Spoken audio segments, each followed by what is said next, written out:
for time. Thank you for space. Thank you that we can live in a certain time and space where you are there and our loved ones are there to share such time and space with us. Nawa, Panginoon, lalo namin maunawaan yung halaga, yung hiwaga ng panahon at nang lalo namin kayong madakila at lalo kaming makapamuhay ng mabunga at maayos, matiwasay, masagana. Be our speaker, O God. Forgive us our sins, cleanse us from all our iniquities. Make your word our food, our medicine, our strength, our light, our hope. And as we worship you and as you teach us, Father, may we learn to glorify your name. Lead your people unto greater wisdom. Give us your blessings. We seek you in the name of your Son, our teacher, the Lord Jesus Christ. Amen. It's very important that we look at the times of our lives. What are the times of one's life? Ano ba ang hiwaga? Ano ba yung halaga ng panahon? Philippians 3:13, but one thing I do, Paul says, forgetting what is behind and straining toward what is ahead. Sa isang maiksing pag-uusap na ito, tayo binibigyan ni Pablo ng pagtingin sa panahon. Merong ngayon, may nakaraan, merong bukas. At sabi niya, isang bagay ang tinitiyak kong gawin, nililimot ko na yung nakaraan, pinagsisikapan kong maging mabuti ang darating, at yun ang ginagawa ko ngayon.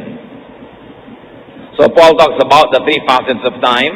One of that is the present, the now. Yung ngayon mismo, yun. Ecclesiastes 1:9, what has been will be again, what has been done will be done again, there is nothing new under the sun. So, yung mga nangyayari naman, nangyari na rin paulit-ulit lang. Kaya kung lagi mong uubusin yung panahon sa pag-iisip ng maaari pang mangyari, o lagi mo lang lilingunin yung nangyari na, maaaring hindi mo tuloy mapansin, yung sa kasalukuyan ay nangyayari. Solomon connects the past with the present and the future. So another element of time, of course, is the past. Another facet of time, yung nakaraan. Merong kasalukuyan, may nakaraan. Yung sinabi ko 1 second ago, nakaraan na, tapos na. Job 8:9, for we were born only yesterday and know nothing, and our days on earth are but a shadow. Madalas natidinig natin, ang bilis ng oras, ang bilis ng panahon. Linggo na naman, Lunes na naman, ang bilis ng isang linggo. Parang kahapon lamang yung malayong nakaraan. At talaga, yan ang hiwaga at kapangyarihan ng nakalipas. Na ang lahat ay lilipas. Yung tinatanaw mo pa lang sa malayo, darating yon, sandali mo lang na makakaharap, tapos habang panahon na siyang lipas. Tapos na. Minsan may anniversary, may birthday, may kasalan, ang tagal mo pinaghahandaan, halos hindi mo naramdamang dumating at pagkatapos, aalalahanin mo na lang at gugunitain habang panahon. Yun yung nakaraan. Tapos na. And what about the future? Yung darating pa lang. But the past, the present, and the future are actually all one. The past, the present, and the future are all happening at the same time as far as timeless God is concerned. Meron lang tayong ngayon kasi tayo nasa katawan, nasa lupa. Pero sa eternity, wala naman talagang lumipas, walang nakaraan. Ang lahat ay ongoing present. It is only our position, our point of view that divides time into such segments as future, present, and past. God is timeless. The Spirit is timeless. Spirituality is timeless. At pag nakalaya ng ating katawan sa lupang, ang ating espiritu sa lupang katawang ito, lalo nating maunawa ang ibig sabihin ng timelessness. Ganun pala. Sandali lang ang hawak mong panahon. Dapat habang kaharap mo't hawak yon, dapat mong matutunan ang dapat matutunan, dapat mong ma-enjoy ang dapat ma-enjoy, dapat mong gawin ang dapat gawin. Kasi pag tapos na, tapos na. Let's take a look at enjoying the times of your life. Time cannot be stopped, time cannot be controlled. So you might as well ride the times and enjoy the times. What to do with the times and periods of one's life? Kung minsan ka lang maging bata, anong dapat mong gawin?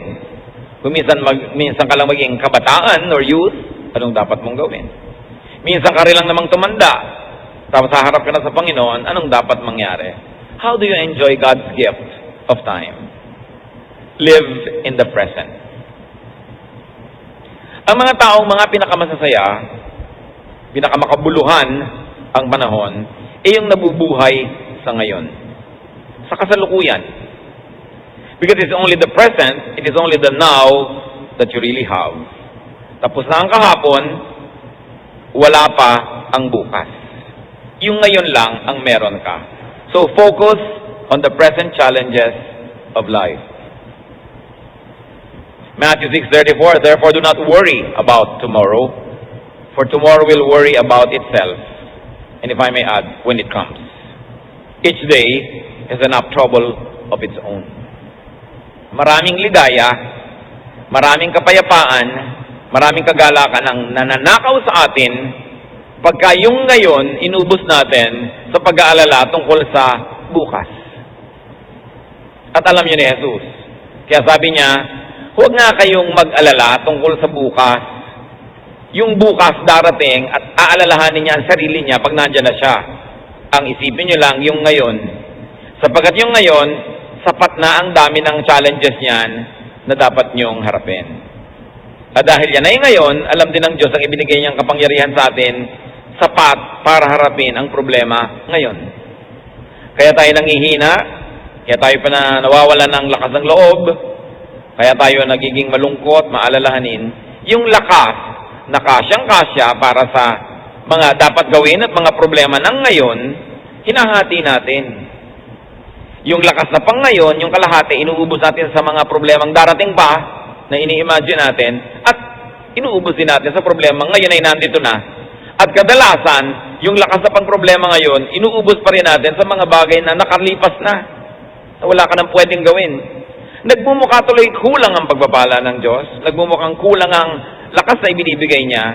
Kasi naman kung binigyan ka ng pagkain para ngayon, ayaw mong kainin yung kalahati, kasi mo para yan bukas. Di kulang ka. So niya, pagdating ng bukas, may pagkain para bukas. Yung ngayon para ngayon. Kaya sa Israel, nung umuulan ng pagkain sa disyerto, ang bili ng Panginoon, kumuha lang kayo nung kailangan nyo ngayon. Bukas uulan uli ng mana. Yung mga sigurista, nagtago ng sobra sa kailangan nila, nabulok, inuod. Kasi sabi ng Panginoon, ba't kayo nag-iipon para bukas? Bukas uulan uli. Ang kolektahin nyo lang yung kailangan nyo ngayon.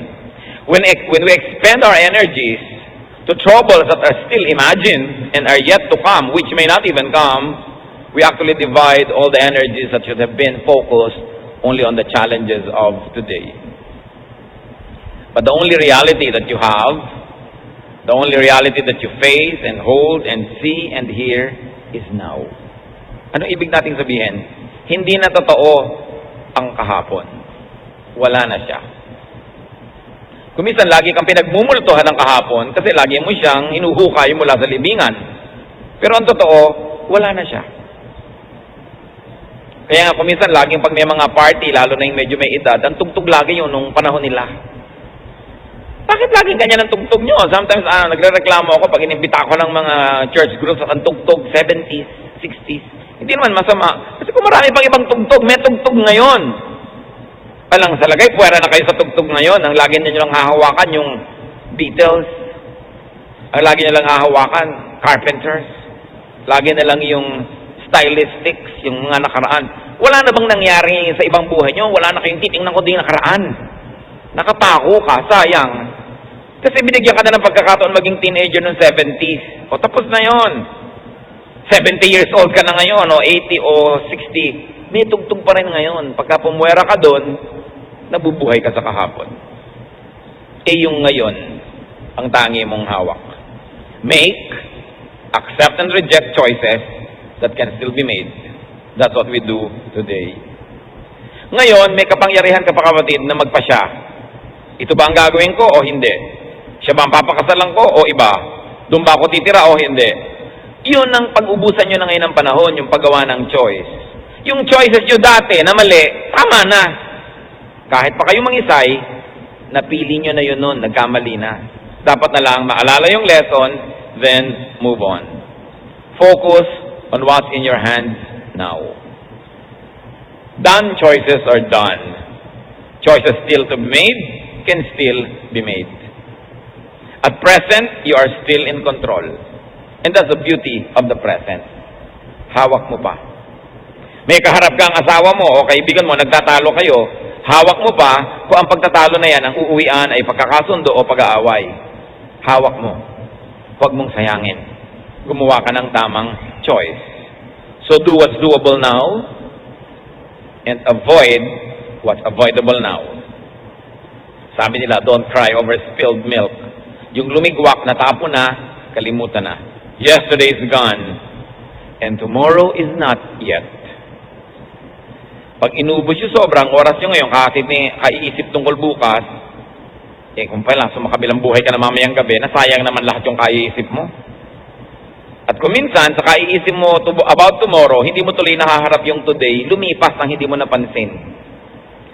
Meron na palang nag-propose sa'yo, hindi mo napansin, kasi iniisip mo kung sino yung magpo-propose pa. Meron na palang business opportunity dumating, lumampas kasi nakafocus ka sa mga pwedeng dumating pa. May kaligayahan na pala na dapat na-enjoy mo, lumampas, kasi wala kang inisip kundi yung mga pwede mo pang ma-enjoy sa future. So what does time tell us? Enjoy the moment. The moment is there to be enjoyed.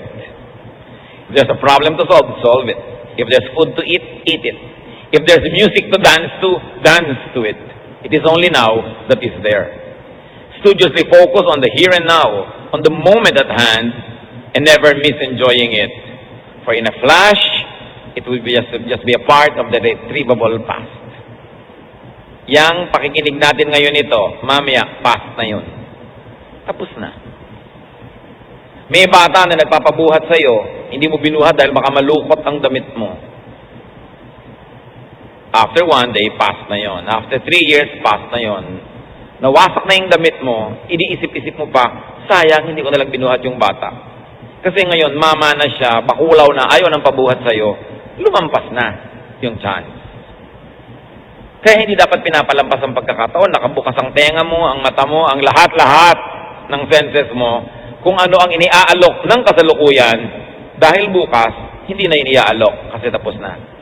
Ecclesiastes 9:7, go eat your food with gladness, and drink your wine with a joyful heart, for it is now that God favors what you do. Huwag sayangin ang ngayon. Magkasama kayo ng mahal mo sa buhay, huwag mong awayin. Huwag mong pahabain ng tampo. Kasi mamaya, tapos na yung moment na yon. Sayang. Kaya kung may kasama kang mahal mo sa buhay, gusto mo mag-inarte at kung ano-ano pa, ang sasabihin mo, teka, sasayangin ko ba tong moment na to? Sayang, Kodak moment. Di ba? Sayang. Sayang na sayang. Meron kumisan yung husband mo, gusto kang isayaw, sayaw tayo. Pero yung iiyak ako. Sayang. Mamaya matanda ka na, ayaw ka na niyang isayaw dahil matanda na rin siya. Tapos isip-isipin mo, sayang, nakasayaw sana kami nun. Meron kang pagkain sa hapagkainan. Sasayangin mo ba? Iisipin mo lagi, diet mo. Ayun ang pagkain. Basta in moderation. Sasayangin mo ba yung pagkakataon? May kasiyahan, may pagtitipon, sasayangin mo ba? Sumamalang ang loob mo kapraso, palalakihin mo na yung problema, hindi ka na mag-e-enjoy. Hindi na babalik yun. Narito na ang gusto mong makasama, sasayangin mo ba? Padadaan yun ba sa hiya, nahihiya kang lumapit, o nahihiya ka na ipakita na meron kang pagtingin sa kanya? May chance kang kumita, sasayangin mo ba? Kasi baka hindi na yan bumalik. Ang ganda-ganda ng lugar, sasayangin mo ba yon? Tutulugan mo lang? O kaya hindi mo papansinin? O mag-aalboroto ka? May okasyon. Sasayangin mo ba? Dami natin sinasayang na oras. Kasi wala sa lugar ang mga arte natin. Huwag sayangin ang ngayon. Ecclesiastes 11:9. Be happy, young man, while you are young, and let your heart give you joy in the days of your youth. Follow the ways of your heart and whatever your eyes see. At sabi rin naman, huwag mo kakalimutan ng Diyos kasi i-judge ka rin niya. Pero hindi naman yung panakot. Ibig sabihin lang, yes, do what you can, just don't forget that God will hold you to account. So habang bata ka talaga, marami kang magagawa. So gawin mo na.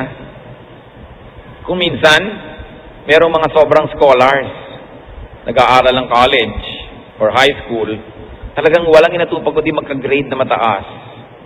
Pero hindi na nakasali sa play, hindi na nakasali sa chorus, hindi na nakasali sa cheering squad, puro yun na lang inatupag. Hindi naman yun masama, pero hindi lang yun ang buong buhay. Hindi naman kung may ibig sabihin, valedictorian ka o salutatorian o first honor, hindi naman ibig sabihin pagdating ng panahon, ikaw yung yayaman dyan. Hindi naman ibig sabihin, ikaw yung magiging may-ari ng kumpanya. Although hindi yun masama, don't get me wrong, pero maraming ini-offer ang panahon. Dapat, lahat yun, tikman mo, gawin mo, basta't hindi masama. Kasi minsan ka lang maging bata. At tayo naman may mga edad na, payagan natin ang mga bata na maging bata. Bata malikot. Huwag mong itali sa upuan. Pagtanda mo, you have all the time to be in the wheelchair. Diba? So, habang nakakagalaw ka pa, gumalaw ka na. Kuminsan, makikita mo sa ibang bansa, ang dami naglalakbay, yung mga may edad na, siguro, retirement money or lifetime savings, pero hindi na makaakyat ang 3 baitang ng hagdan. Kung may pagkakataon kayo, habang bata kayo, mag-tour na kayo. Iba naman siyempre, nakikita mo pa, kaysa, anong nakikita mo? Magandang tanawin. Kasi hindi mo na rin makita. Dumadating siyempre ang paglabo ng mata, panghina ng tuhod. Kaya may tamang oras para doon. Doon ang mananahimik, doon ang mga pagbubulay-bulay. Habang bata ka, be active. Huwag sayangin. Isaiah 22:13, let us eat and drink, you say, for tomorrow we die. May katotohanan naman. Kaya lang, hindi naman talaga ang gagawin mo, kumain ka na lang mag-say dahil mamamatay ka. Kasi dapat din, gumawa ka ng mabuti, mamunga ka bago ka mamatay. Pero alam nyo, kung walang kwenta sa inyo ang buhay, and you are destined to die, do not die ahead of time. Why? Because you have plenty of time to be dead. Ang dami nun.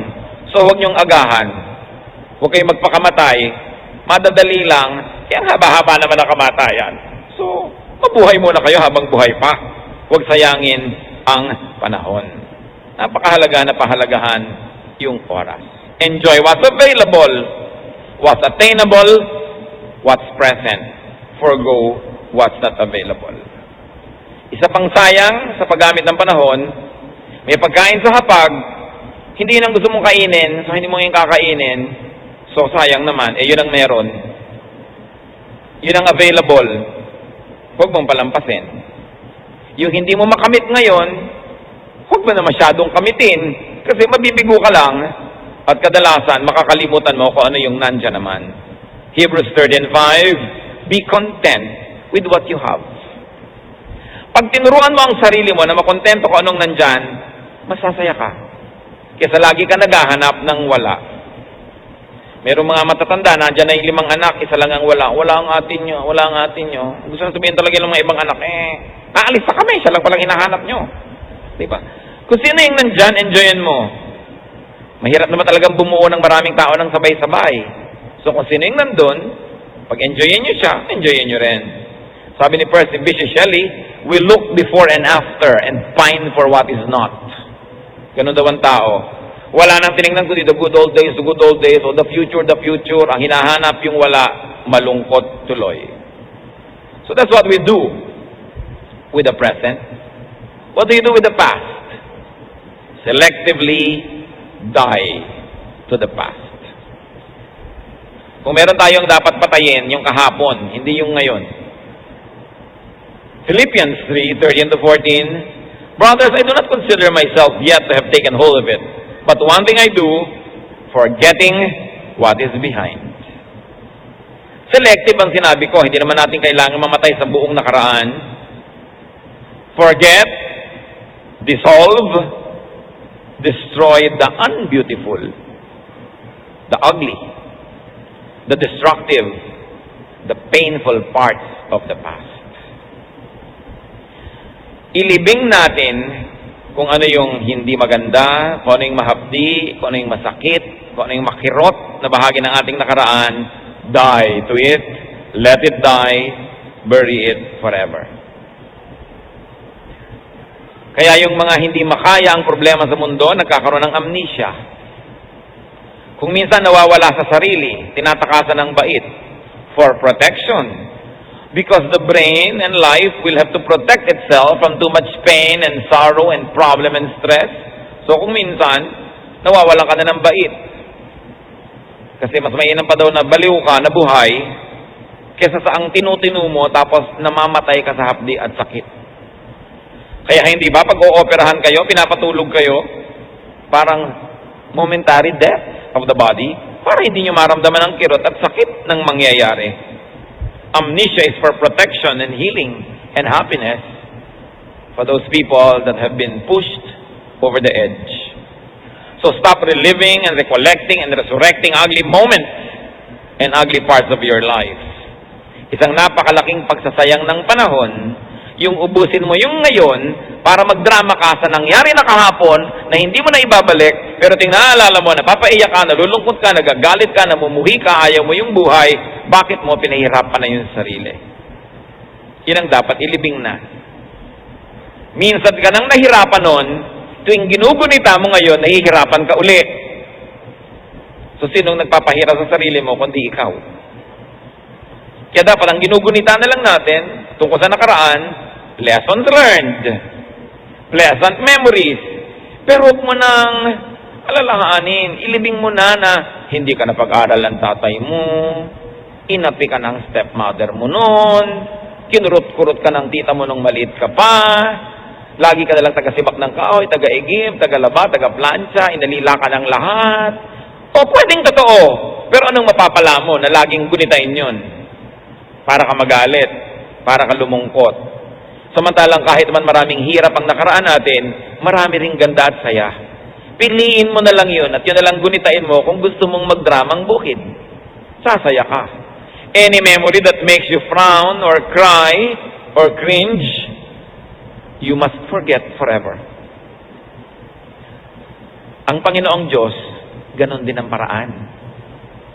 Isaiah 65:17, Behold, I will create new heavens and a new earth. The former things will not be remembered, nor will they come to mind. Yan daw ang talagang final salvation of the people of God. Ililikha tayo ng bagong lupa, bagong langit, bagong syudad.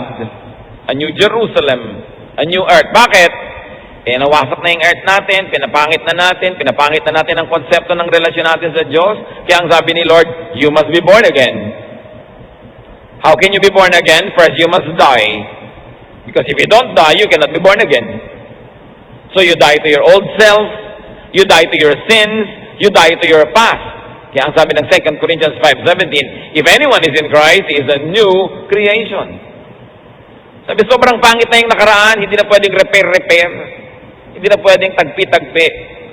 Limutin natin, tunawin natin, durugin natin, ilibing natin, at babangon kang muli isang bagong tao.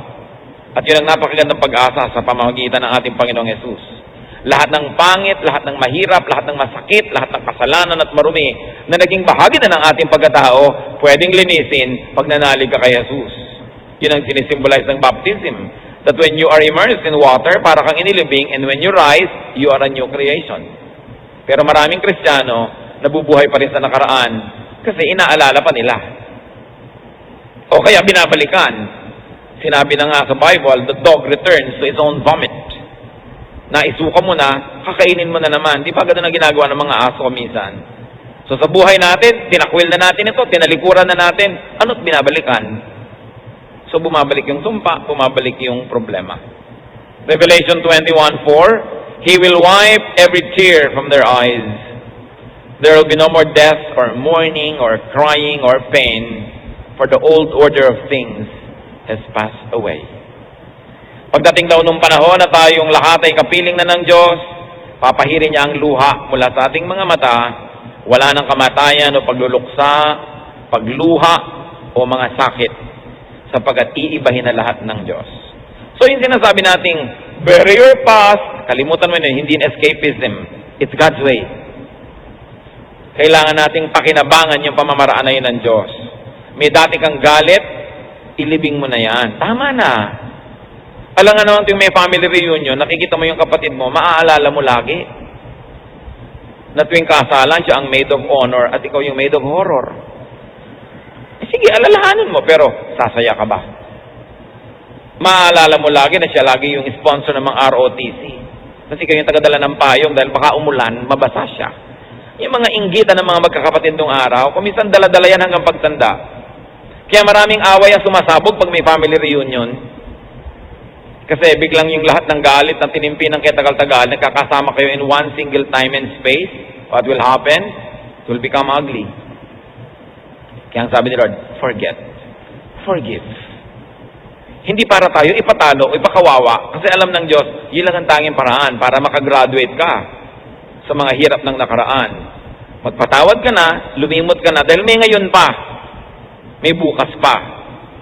Ngayon, kung yung ngayon at bukas, uubusin mo kada drama tungkol kahapon, humahaba ang epekto sa iyo nung kahapon. To the point that the pains of yesterday will become the pain of now and the pain of tomorrow, talo ka. God's cure for the wounds of the past, erase, sabi niya, delete, create your new realities. So stay grounded on and rooted in the beautiful, the pleasant and the good parts of the past. Philippians 4:8, whatever is true, noble, right, pure, lovely, admirable, if anything is excellent or praiseworthy, think about such things. So pag naaalala mo na naman na naapi ka nung araw sa school kasi wala kang damit, wala kang bag, alalahanin mo yung Philippians 4:8, noble ba yan? Pure, praiseworthy, excellent? Hindi, pwede. Huwag yan na isipin mo. Think about nice things. Mga kapatid, kung ano ang iniisip nyo, yun ang magiging realidad nyo. Sabi nila, it's all in the mind. Ang laki ng katotohanan nun. Hawak mo ang kamay ng asawa mo, nag-e-enjoy kayo sa isang magandang biyahe. Isipin mo na bigla siyang kinakain ng isang maligno. At unti-unti siyang nawawala sa hawak mo at inaagaw siya ng mga demonyo. Hindi ba kahit hawak na hawak mo siya nandun, kakabahan ka, matatakot ka? Kasi nasa isip mo eh. Secure na secure ka sa bahay nyo, pero iniisip nyo, baka bukas mag-tsunami, lumubog kayo, baka lumindol, gumuho ka, kung ano-ano. Pero andun ka, hindi yun nangyayari. Pero kakabahan ka rin. Natatakot ka. Wala yung asawa mo, nasa malayo. Iniisip mo, nasa kandungan ng iba. May kasiping na 5. Kahit ang totoo, nandun dyan, iniisip ka at nakatingin sa litrato mo, mag-iinit ang tenga mo, tatayo pang dibdib mo, kakabahan ka. Kasi ang realidad, hindi yung tunay na nangyayari. Ang realidad, yung nasa loob ng isip mo. Kaya ang tunay na taong nagdidisiplina sa sarili, dinidisiplina ang isip. O ayan, nag-iisip ka na naman ng kamatayan, tigilan ng pag-iisip dyan. O ayan, iniisip mo na naman, mauubos ang tubig sa mundo. Ang solusyon mo, may mag-rate sa Canada kasi maraming lake. Hindi ka naman magka-visa. So, namang problema ka. Problema ng Diyos kung paano papaulanin, kung paano. Problema niya kasi hindi mo naman kaya eh. Kaya ang sabi sa Romans, be changed by the renewing of your mind. Be transformed by the renewing of the way you think. Pag lagi kang nagsususpecha sa kapwa, wala kang katahimikan. Pag lagi kang nag-iisip ng problema, naguguluhan ka. Ano ang realidad mo ngayon? Ngayon mismo, may kinakain ka, may iniinom ka, yun ang enjoyan mo. Tutunan mo na pasalamatan ng Diyos doon at piliin mo kung saan ipofocus ang iyong isip. Kasi kung saan nakafocus ang iyong isip, dinadala yung buong pagkatao mo. It's all in the mind. It's not completely true, but there's a lot of truth in it. So you create your reality. Kaya di ba ang tinasabi ng iba, o pagka magulo, ang ingay-ingay, pumikit ka, isipin mong nasa isa kang tahimik na pulo. Halos marinig mo ang lawis-wis ng kawayan at halos maramdaman mo sa iyong paa yung mga alon. Kasi nasa isip mo eh. Dinidisiplina ang isip. John 12:24, I tell you the truth, unless a kernel of wheat falls to the ground and dies, it remains only a single seed. But if it dies, it produces many seeds. Kailangan meron tayong hayaang mamatay at malibing para magkaroon ng bagong buhay. At yon, ng mga masasamang alaala, kailangang ilibing yan, magkakaroon ka ng bagong pag-iisip, bagong buhay. Let the pains of the past die. Forgive, forget, and move on. Dahil may present ka pa, at kung lolobi ng Panginoon, may future. Hindi pwedeng ipangutang ang future. Hindi mo pwedeng sabihin, bigyan mo ko ng pera ngayon, magpapaalipin ako sa iyo bukas. Kung mamatay ka ngayon, paano ako sisingil? Di ba? Hindi natin hawak yung bukas. Hindi yan pwedeng gamitin. Ang pwede mo lang gamitin yung ngayon. But of course, you prepare for the future. Isa yan sa pagtingin. You live in the present, you die to the past, and you prepare for the future. Laging merong ipinapanganak, may tumatanda at may namamatay any moment. Ganun talaga yung buhay. Kahit sa sarili mo ngayon, nabuhay ka ng matagal, kung may tumira sa yung bulate, batang-bata pa yung bulate, pero kung ilang linggo lang, tatanda na yun, mamamatay na uli yun, ikaw buhay pa. May buhok ka na nalalagas, may tumutubo, meron kalagitnaan. At any moment, something is dying, something's being born, and something is growing, developing in you, in your life, around you. Kaya sa ating mga community, may pinapanganak na bata, may tumatanda na tao, at may namamatay sa kabilang bahay.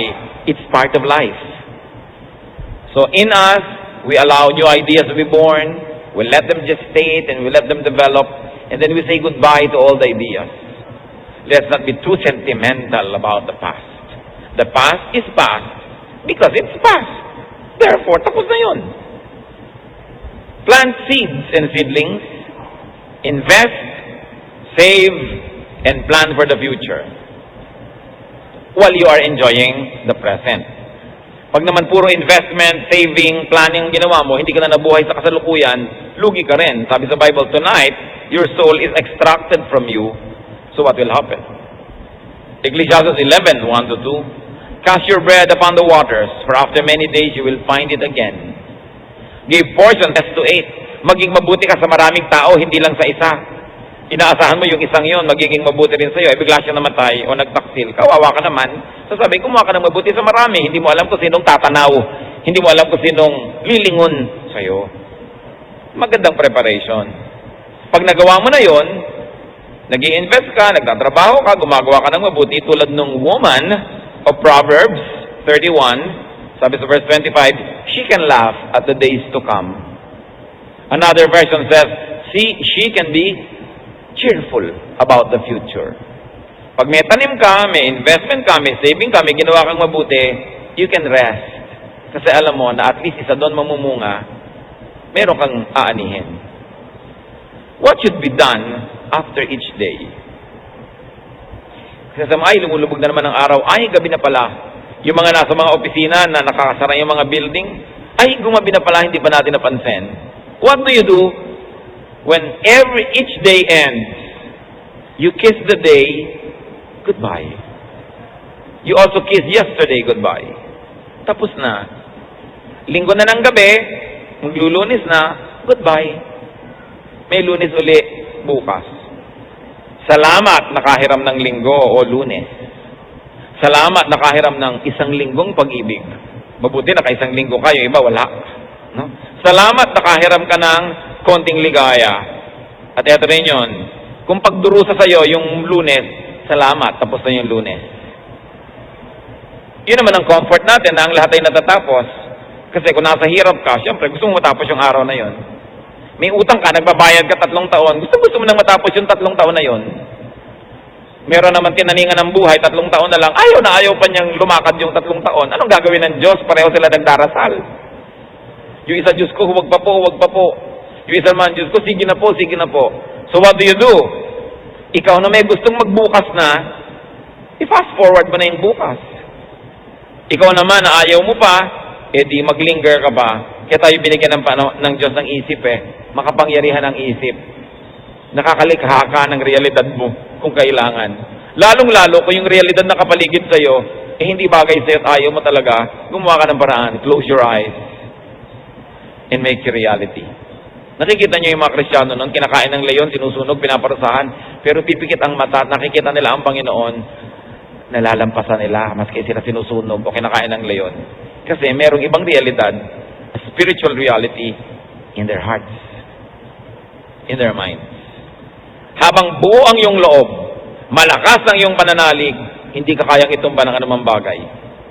Pero kung hati ang loob mo, sira ang loob, wala kang pananalig, mabanayad na hangin lang ang dumaan, tumba ka na. Kaya napakahalagang project sa buhay, tibayan ang pananalig, buuin ang loob, hindi yung lagi ka na lang natatakot. Isaiah 43:18, forget the former things, do not dwell on the past. So empty your arms of the past so you can embrace today.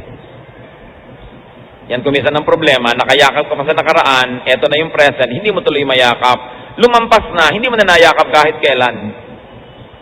Tapos siya ngayon ang hahabol-habulin mo yung hindi mo nayakap. Buong panahon mo yung iniisip-isip, yun na naman bagong present, na-neglect mo na naman. Embrace today. Hebrews 3:13, but encourage one another daily, as long as it is called today. Live day by day. Hindi ka pwedeng week by week, month by month. We are only good for today. We do not hold the future, and the past is gone.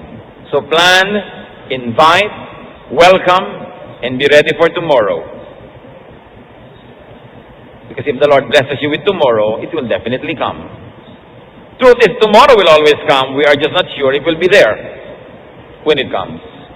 Ecclesiastes 11:6, sow your seed in the morning, and at evening let not your hands be idle, for you do not know which will succeed, whether this or that, or whether both will do equally well.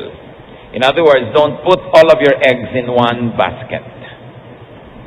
Kailangan may konti ka dito, may konti ka ron. Hindi mo alam kung alin ang pagpapalain at kakasihan ng magbuting kapalaran. At pinapayo ko sa mga kapatid natin mga may business, lalo't sobrang nakiklik yung business nila, sabi ko, huwag kayong matukso na lahat ng kinita nyo, i-reinvest nyo at i-roll nyo ng i-roll, i-reinvest nyo ng i-reinvest dahil kumikita. Dahil paano kung biglang dumating yung oras na iba ang trend, o kumikita yung zipper, ngayon, ang laki ng kita, so lahat ng kinita mo, ipinagpagawa mo pa ng more and more makina and pabrika ng zipper, biglang nauso yung Velcro, aanin mo isang katerbang zipper sa buhay mo. Di inabutan ka ng aanin kung ito ngayon. Maraming ganun, yung sobrang nasisilaw sa kinikita ng negosyo, yung kinita na ilalagay pa uli doon. Hindi man lang magtabi ng iba. Pag tuloy bumagsak yun, dala lahat. Sabi ko, pagka kayo ay kinakasihan ng grasya sa isang uri ng negosyo, magtabi kayo na kahit malugi ito o magsara, hindi na kayang bawiin ng kapalaran kasi naibukod yun na Don't put all of your eggs in one basket. You'll never know. But keep planting and doing good, and welcome tomorrow with cheerfulness. Because you know God's law, those who will plant will harvest. Manahimik kayo. Yung iba, paano ko kaya ako makakatiyak ng anak ko, magiging mabuti ang ugali o magiging maayos? Sabi sa Bible, train up a child in the way he should go. When he is old, he will not depart from it. You cannot control the future, but you can control the childhood now. Turuan mo ng lahat ng tama at ipasa Diyos mo na itinuro mo, magbubunga. Ngayon, kumisan, naturuan mo na nga ng tama, sasabihin na iba naman po yun, sa Christian school pa, anak ba ng pastor, ba't gano'n na nangyari? Aba, kung hindi pa nag-Christian school yun at hindi pa lumaki sa turo ng Diyos, baka lalong malala ang nangyari. So pasalamat ka, yun na lang ang nangyari sa kanya. Dahil siguradong tumalab sa kanya yung natutunan niya, dahil sabi sa Biblia yun. Kung hindi siya naturuan, masahol pa dun. Be cheerful about the future. Mga kapatid, don't waste time. Don't waste 1 second. Bakit mahalaga ang 1 second? Imagine ninyo, what you have is really just 1 second. You don't have the second that is already past, and you don't have the second that will still happen. There is no such thing as minute. There is no such thing as hour or day, or week or month or year or decade or century or millennium. They are all illusions. The only truth is the second, right now, where you're alive. Why? It takes just 1 second to die. Subukan nyo, yung hininga nyo, kunwari huli na. 1 second. It takes only 1 second to fertilize an egg by a sperm. It takes only 1 second to get life. It takes only 1 second to lose that life. So namatay ka. Di wala yung 1 year. Hindi yun totoo. Ang totoo lang, I have 1 second now, makikisama ako sa'yo ngayon. Ngayon, mamaya, may 1 second pa uli, nakisama pa uli ako sa'yo. Paglingon mo, ay, nakabuo ako na 1 taon. Pero kasi tapos na. Pero yung darating pa, hindi mo alam kung darating. So, huwag magsayang. Makati ang likod ng misis mo, kamutin mo na ngayon. Di ba? Baka bukas, mawalan ka ng daliri. Hindi mo makamot. Hindi mo alam, naipit ka ng makina, natanggal yung mga daliri mo. Kamutin mo na ngayon. Kasi, this 1 second is all you really have. Yun lang ang hawak mo. Hindi pwede ipagyabang yung darating pa lang. At hindi pwedeng gamitin yung nakaraan na. Tapos na yon. Live the moment. Because the moment is God's gift. Ang dami natin sinasayang na moment. Kasi pinagmamalaki natin yung darating pa na next year, yung next month. Hindi tayo sure. Anong kahulugan ng mga ito? Bakit dapat pahalagahan yung 1 second? Kasi yun ang bigay ng Diyos. Another second passes, binigyan ka uli. But there's no guarantee na bibigyan ka uli. Whatever good you should do and can do it now. Whatever happiness you can enjoy it now. Whatever love you can give it now. Sabi ng kanta, because we may never love like this again. Hindi mo alam kung may chance ka pa. Pahalagahan ng panahon, do not kill time. You cannot kill time without hurting your eternity.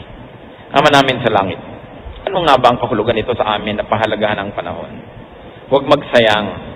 Huwag mabuhay sa multo ng nakaraan at huwag mabuhay sa kinakatakutang pwedeng dumating. Teach us, Lord, the meaning of the now. Punong-puno sa Biblia ng mga ganitong katuruan. Salamat, Panginoon. Ipaunawa nyo para mula ngayon, wala kaming sayangin. Kung oras ng tulog, itulog. Oras ng pagtatrabaho, ipagtrabaho. Oras ng pahinga, ipahinga. Para yung buong regalo mo sa amin na panahon, sa tamang panahon, harapin namin, gawin ang dapat gawin. Magbulay-bulay tayo mga kapatid, lalo yung mga hilig mag-ubos ng oras,